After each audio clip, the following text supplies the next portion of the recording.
na nagisi ang scene sa sulod. Ang trapal nagisi. Kaya mo ang bay guys kay bago pa ni siya nahuman. Diya tanawa. Ang ibabaw ni guys na tugpahan og sanga sa kahoy. Dali Zaki dali mo gawas ami guys kay arang kuyawa jud na kay gikan ko nagdalo sa gawas nja. Ang bata kay natiri sa sulod sa bahay. Diyan nakuyawan ko kay may langgani kay safety si Zaki. Awas sa gawas guys. So mo rin siya ang pangitabo nga nagsaka na mo ang atop sa dako kayo nga sanga sa ipil-ipil. So gikuha na mo ni siya og video o gikuha na ko video kay para pod na ebidensya sa pakita sa tag-iya no. So mo ni siya gitabangan pod ni namo og gasto. So nagtunga mi ani sa tag-iya og gasto sa pagpalit og scene. So dagan po ni siya og mga hapit mo 2,000 jud kay pa man mi nakapalit sa trapal. So tulo ka buok nga liak sa scene ang na damage ani kay dako-dako man jud siya nga sanga nya. Wa jud po ko nagdahong nga may tabo jud po to siya kay nindot man ang panahon ni init siya nya.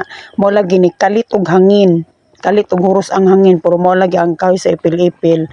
Daw jud siya o nagdungaw jud siya sulod sa moang nagdungaw jud siya sa amoang balay.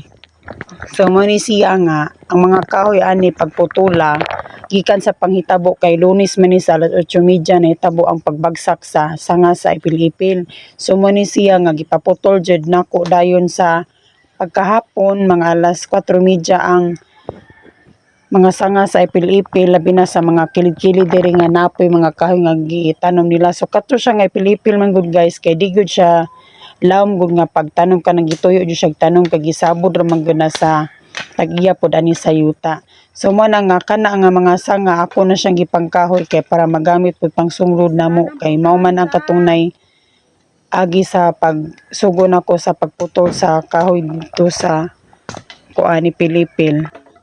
So pasalamat po ko sa moang barangay captain nga gipangayoan na mo tabang kay mo lagi aning time wa jud mi ka kwarta-kwarta nya lisod po kayo. So mo na nga mong barangay captain na pasalig ani puto sa kahoy dako nang pasalamat sa Ginoo kay natubag ra jud nga mo ang problema. So nakinomdom akong mama sa panghitabo diri sa Moabang sa katong bagyo nga audit nga mura kuno og gibagyong audit kay daghan kuno kayo mga sagbot sa kahoy ang amoang atubangan og sa kilid sa balay. So mo na siya mga kahoy na nga ako ang gipangbugha kay nabong niinit kay og dinhi siya dali-dalion man gud og bugha ning kahoy useless ra gihapon ang ako ang pagpaningkamot nga magbugha nya aron pasagdaan kay obyeta kay baw sa panahon jud. So mo na nga nagkalit-kalit jud ko og lihok ani nya wa mo koy mabuhat kung hang pasagdan kay ako ra baya isag hang bata ang naningkamot diri kay wala gyud akong bana kan ningkamot pud og trabaho no. So mo na nga gisaliatan na pod na og dalos ang kilid-kilid diri sa karsada sa amo nga gianan.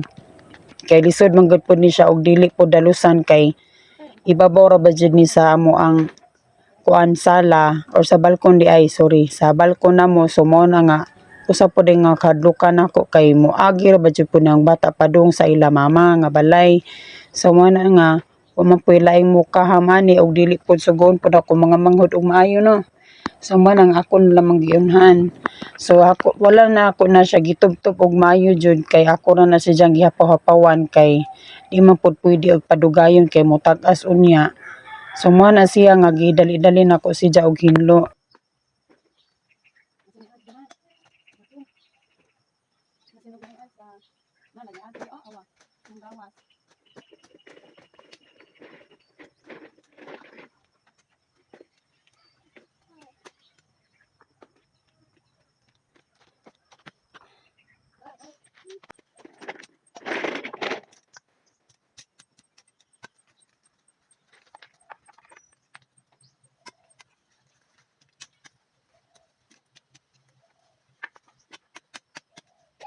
Atong panghitaboa sa Lunes guys nga wa jud ko nagtuo nga mahitabo to siya kay grabe jud kanindot ang panahon. So mo lagi nagiingon nga wa jud to na mo gi-expect nga panghitabo. So pasalamat po ko sa Ginoo nga safety ra jud kayo pod ang ako ang anak nga nasa sulod sa balay. So mo lagi na nga grabe jud ang pagsalig sa Ginoo nga gisafety ni jang akong anak kay naog ni diretso pag itong dako kayo nga sanga ni sulod sa moang balay, delikado jud kayo kaimtang sa ko ang bata.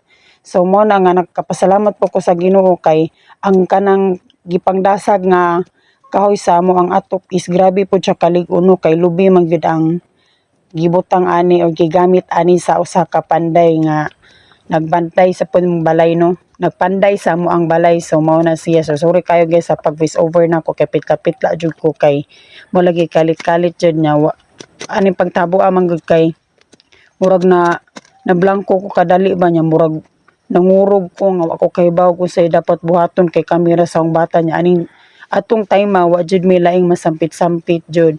So mo na nga ako ra jud ning kamot nga kinanglan mahuman jud ni trabahoan. So gikan Lunes hangtod ron nga Huwebes, so 4 days na pud nga gikan ko naginahinay og hinlo kay di jud makaya og kas-ahon tanan kay ako ra isa nya napay bata nga magpasaway no.